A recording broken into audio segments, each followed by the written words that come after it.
Hello mga ka-Lions! Welcome back sa ating Lipad sa Pangarap Moments. Lahat tayo ay may mga bagay na gustong tamasahin at paglaanan ng oras at panahon. Habang bata pa tayo ang bumuo ng ating magiging buhay kasama ang pagtsatsaga, pagsusumikap, kalakip ay panalangin na siyang susi sa pagtatagumpay.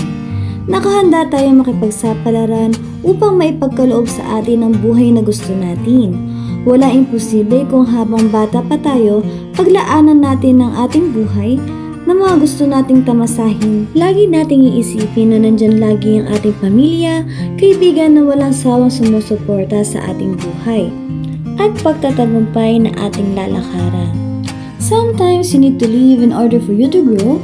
Good luck and have a safe flight, Michael. We're praying for your success in Canada. Bye-bye!